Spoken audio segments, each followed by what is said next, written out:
एहसास फोरम की तरफ से ये प्रोग्राम आयोजित किया गया और इसमें मुझे एक संधि दी गई, एक मौका दिया गया कि आपके साथ रूबरू होके कुछ अपने विचार व्यक्त कर सकूं।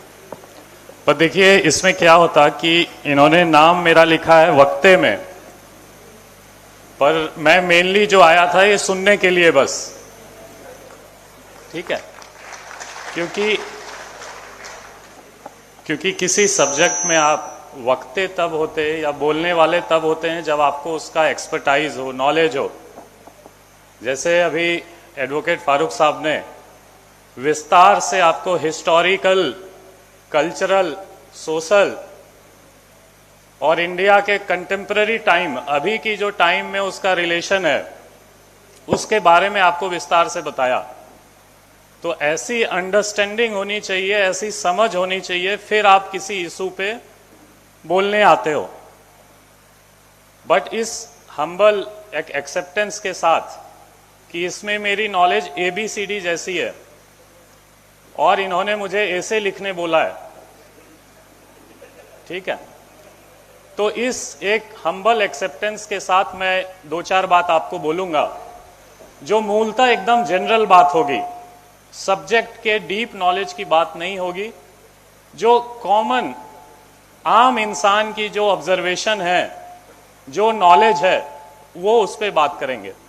हो सकता है इसमें से कुछ बातें गलत हों, बट इस कैविएट के साथ हम लोग इस बात को स्टार्ट करेंगे कि इसमें मेरी नॉलेज ज़्यादा नहीं है। हो सकता है जो मैं बोलूं कुछ बातें इसमें गलत भी हों, बट आप लोग यहाँ हैं तो गार्जियन समझ के उसको माफ करना है आपको।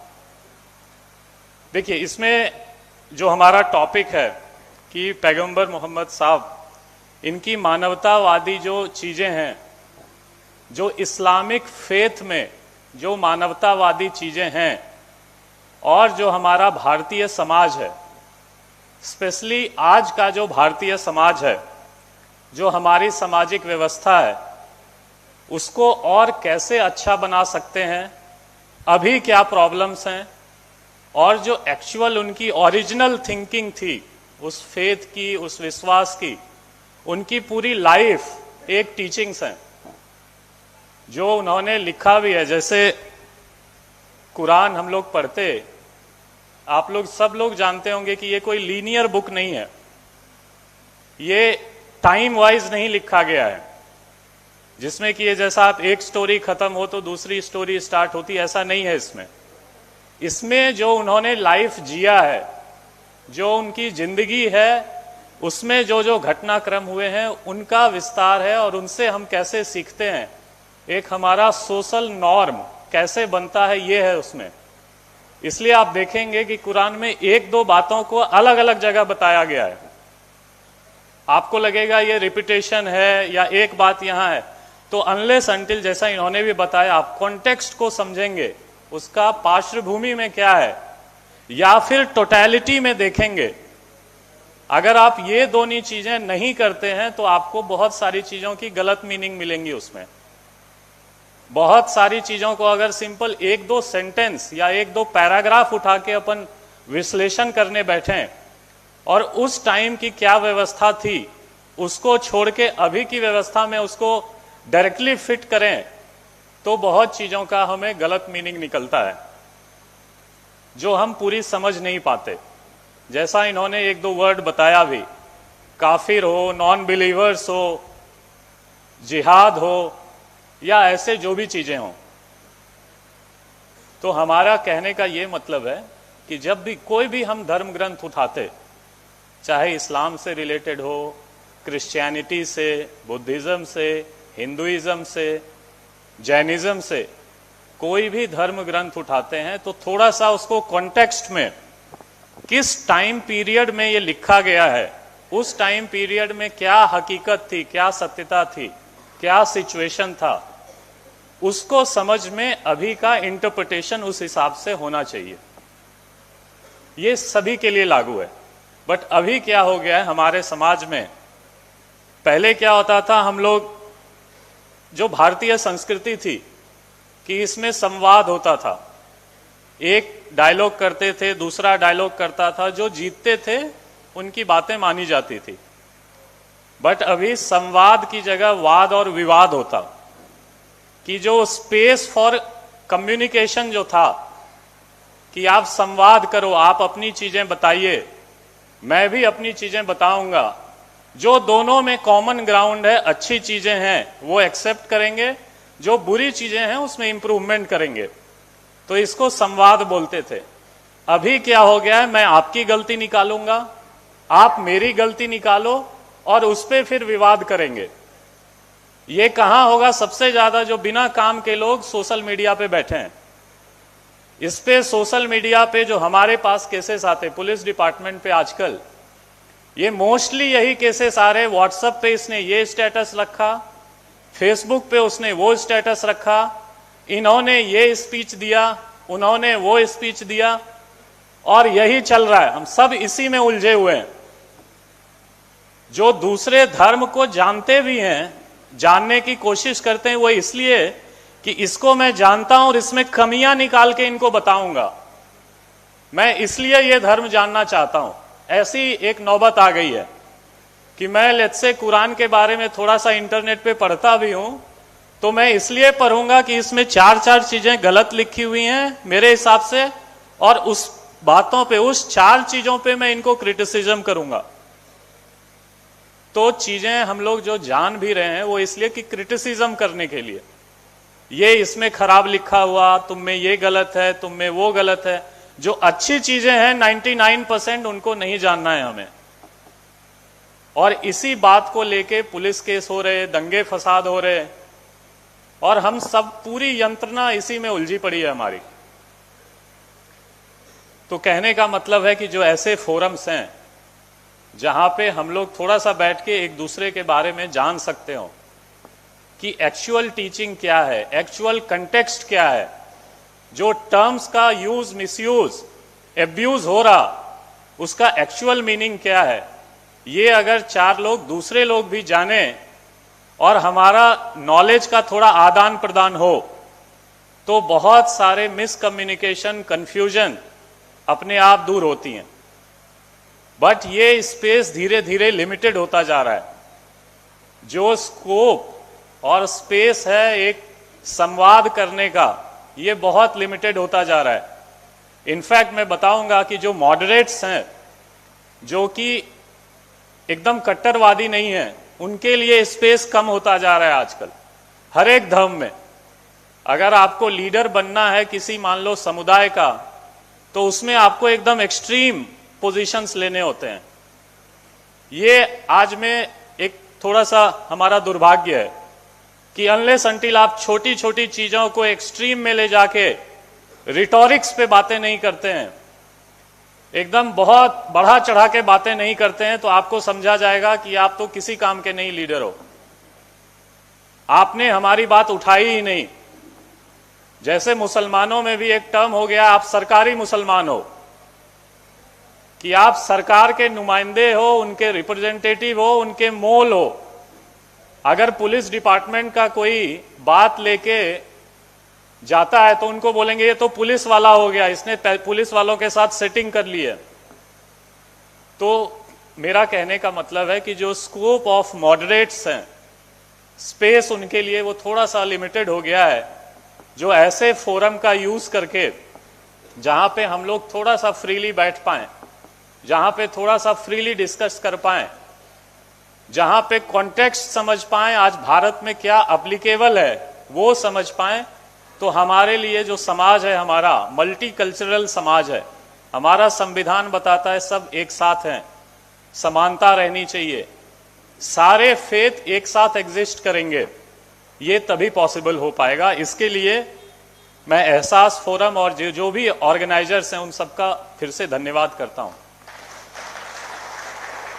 कि उन्होंने एक स्पेस दिया, ऐसा प्लेटफॉर्म दिया जिसमें हम थोड़े से हिस्ट्री में जाके, कॉन्टेक्स्ट में जाके, जो एक्चुअल लाइफ लर्निंग्स हैं, सिक्वन है, वो हम लोग थोड़ा सीख पाएं, एक दूसरे से कुछ बातें दूसरे धर्म की भी सीख पाएं।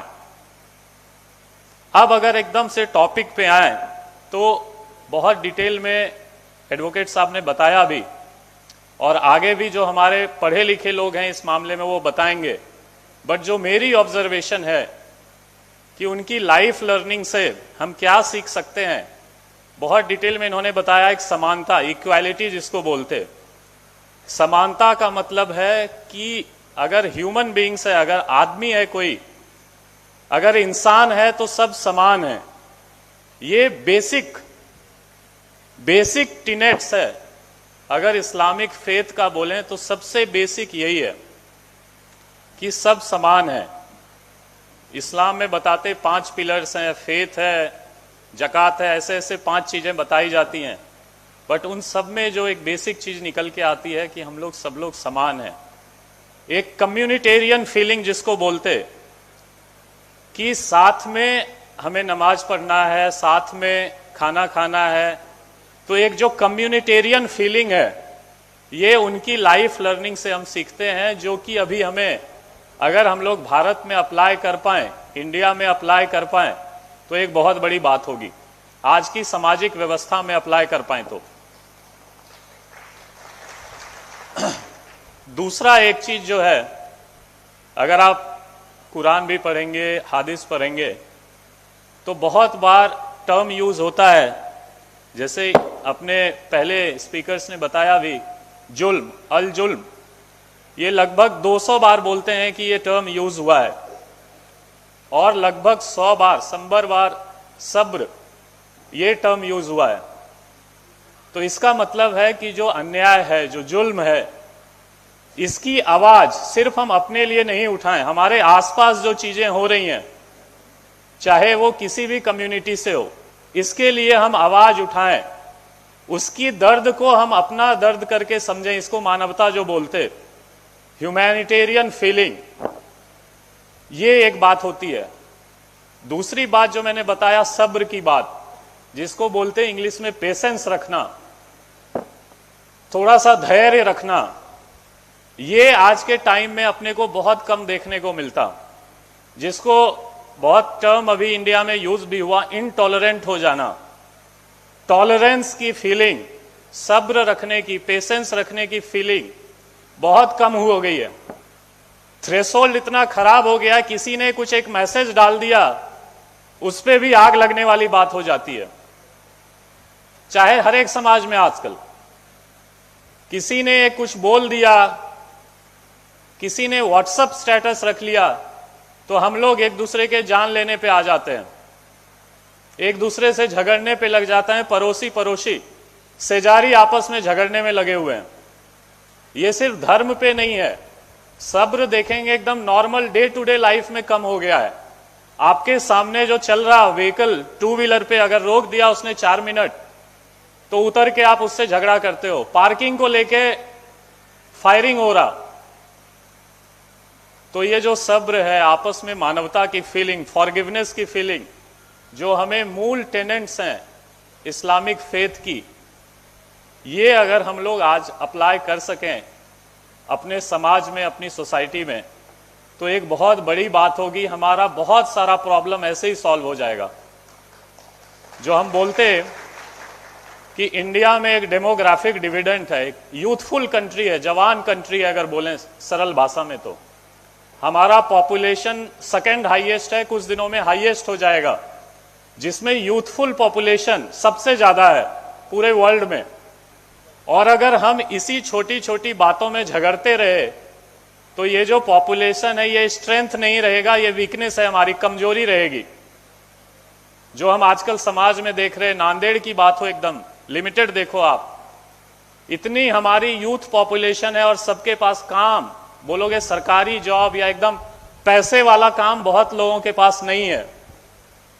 जो इसमें हमें अभी जरूरत है वो यही फीलिंग्स की, मानवतावादी फीलिंग्स की, थोड़ा सा टॉलरेंस का, सब्र की जरूरत है, कि अपने काम से काम रखने की जरूरत है। अगर एकदम सरल भाषा में बोलें तो काम से काम रखिए, अपनी फैमिली पे ध्यान दें, अपने आसपास जो गरीब मजदूर हमारे भाई बहन हैं उन पे ध्यान दें, और फालतू के झगड़े धर्म के नाम पे, किसी और नाम पे जो हम लोग लगा के ये रोज बैठे हैं, ये कम करें तो हमारा पुलिस का आधा काम ऐसे ही आसान हो जाए। अभी देखोगे ये पूरा जो भी सन उत्सव का टाइम चल रहा है, ईद ए मिलाद का टाइम आएगा 16 को, 19 को उसका जुलूस निकलेगा, अभी गणपति का विसर्जन हो रहा। हमारा नींद उड़ा रहता है पुलिस का कि कब क्या होगा, किस छोटी बात पे एक दूसरे का सब्र टूटेगा और कब जाके झगड़ा करेंगे। ये अभी मैं यहां हूं भी तो 2 जगह यही मिरवनुक विरंगनुक को लेके झगड़े हुए, छोटे छोटे झगड़े हुए, पुलिस पहुंची, हमने काबू में किया। बट इसमें सफर कौन करता है? हमारा तो काम है सैलरी लेके बंदोबस्त करना। हो सकता है कल दंगे हो जाएंगे, हम शहर में कर्फ्यू लगा देंगे। सफर कौन करेगा? जो रिक्शे चला रहे, जो हाथ गाड़ी चला रहे, वो शहर बंद रहेगा 4 दिन तक। नेता लोग, हम लोग, अधिकारी लोग बैठ के आराम से खा सकते, बट जो गरीब रोड पे हैं सबसे ज्यादा सफर वो करते। तो इसलिए जरूरत है कि थोड़ी सी सहिष्णुता रख के ऐसे प्लेटफॉर्म्स का यूज करके एक दूसरे के बारे में जितना ज्यादा से ज्यादा जान पाएं, इसका यूज करें। एक दूसरे के बारे में थोड़ा सा थ्रेशोल्ड बढ़ाएं, अपना टॉलरेंस बढ़ाएं। कुछ इशू हो गया है, आप पुलिस को बताइए, हम उस पर कार्रवाई करेंगे। लेकिन हम अपनी मूल जो शिक्षण है अपने धर्म का, चाहे कोई भी धर्म हो, वो भूल के उसके पेरिफेरल थॉट्स में उलझे हुए हैं। एकदम साइड वाले थॉट्स पकड़ के एक दूसरे को मारने काटने पे लगे हैं। ऐसा ना पैगंबर मोहम्मद चाहते थे, ना हमारे हिंदू वाले चाहेंगे, ना कोई और रिलीजन वाले चाहेंगे कि हम छोटी छोटी बातों पे एक दूसरे का गला काटने पे लग जाएं, एक दूसरे पे झगड़ा करने पे लग जाएं। कोई नहीं चाहता ये, कोई किसी भी धर्म में ये लिखा हुआ नहीं है, और इस्लाम में तो बिल्कुल नहीं है। अगर इस बात को लेके कोई झगड़ा कर रहा है तो सबसे पहला दुश्मन, सबसे पहला जो हराम कर रहा, वो सिर्फ वही लोग हैं जो इसके नाम पे झगड़ा कर रहे हैं। ऐसी मेरी एकदम लिमिटेड अंडरस्टैंडिंग है। टेक्निकलिटीज में आपको जरूर जो पढ़े लिखे लोग हैं वो बताएंगे, बट जो बेसिक फीलिंग्स है इस्लामिक फेथ की, फॉरगिवनेस की है, मानवतावादी की है, माफ करने वाली है। उन्होंने बताया है कि किसी भी एक इंसान को अगर तकलीफ होती है तो पूरे कौम को, पूरे समाज को तकलीफ होने वाली बात है। बट हम लोग ये सब भूल के मारने काटने पे, छोटे छोटे इशू में लगे रहते और काम चलता रहता है ऐसा। तो बस इसी बात पे मैं एकदम जनरल बात बोला हूं आपसे। मेरे एकदम टेक्निकलिटीज में जाने की मैंने कोशिश नहीं करी है, और आशा है कि ऐसे प्रोग्राम्स और होंगे। पुलिस डिपार्टमेंट हो, हमारे सामाजिक संस्था हो, हमारे पॉलिटिकल लोग हो, हम लोग एक साथ रह के नांदेड़ में, सिटी में, तालुका प्लेसेस में और ज्यादा से ज्यादा प्रोग्राम लें तो जो सरकारी प्रोग्राम होता, पीस कमेटी, ये वो, इसकी जरूरत ही नहीं पड़ेगी।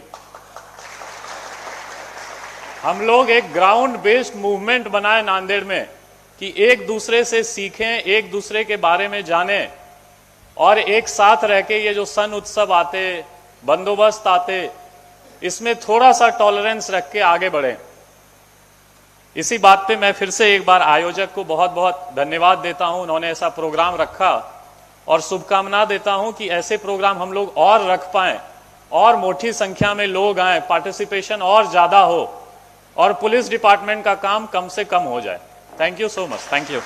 Global paramedical skill development centre में दाखिले जारी है। इस इंस्टीट्यूट में कोर्स है DMLT, dialysis technology, GNMA, OT assistant, sanitary inspector का।